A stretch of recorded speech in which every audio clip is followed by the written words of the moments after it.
హెటిరోకు భూముల లీజు రద్దు, ఆ ప్రాంతంలో చేపట్టిన నిర్మాణాలు తొలగించండి, ఇంకా ఏ సంస్థల గత సర్కార్ లీజులు ఇచ్చింది, పూర్తి వివరాలు అందజేయండి. అధికారులకు సీఎం రేవంత్ రెడ్డి ఆదేశం. 5,000 కోట్ల భూమిని హెటిరో పార్థసారథి రెడ్డి ట్రస్ట్ కు కారు చౌకకే ఇచ్చిన గత బీఆర్ఎస్ సర్కార్. హైకోర్టు రద్దు చేసిన రూల్స్ మార్చి ఎన్నికల ముందు అప్పగింత. హైదరాబాద్ లోని కానామెట్లో 15 ఎకరాలు 60 ఏళ్లకు లీజు ఇచ్చిండట కేసీఆర్. ఈయన అయ్యా జాగీర్ అయినట్టుగా.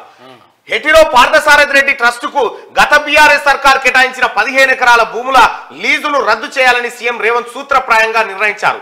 ఆ ప్రాంతంలో ఇప్పటికే ఏమైనా నిర్మాణాలు ఉంటే వాటిని తొలగించాలని ఆయన స్పష్టం చేసినట్టు సమాచారం. హైకోర్టు ఆదేశాలను కూడా లెక్క చేయకుండా అసెంబ్లీ ఎన్నికల ముందు గత బీఆర్ఎస్ ప్రభుత్వం భారీగా భూసంతర్పణ చేసింది. అయితే హైకోర్టు కొట్టేసిన జీవోను కాదని మరో కొత్త జీవోతో సొంత పార్టీ ఎంపీ పార్థసారథి రెడ్డికి చెందిన ట్రస్టుకు ప్రైమేరియా కానామెట్లో 15 ఎకరాల సర్కార్ ల్యాండ్ను అగ్గువకే లీజుకి ఇచ్చిండు. హైకోర్టు వద్దని చెప్పింది.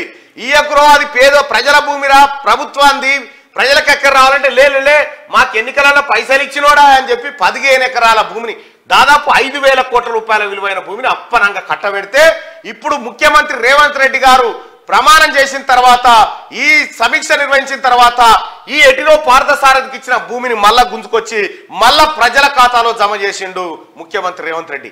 ఇంకా ఎవడెవడు తీసుకున్నాడు భూముడు, ఎక్కడెక్కడ తీసుకున్నాడు, వీటన్నిటిని ఎంక్వైరీ చేస్తా ఉంది రాష్ట్ర ప్రభుత్వం.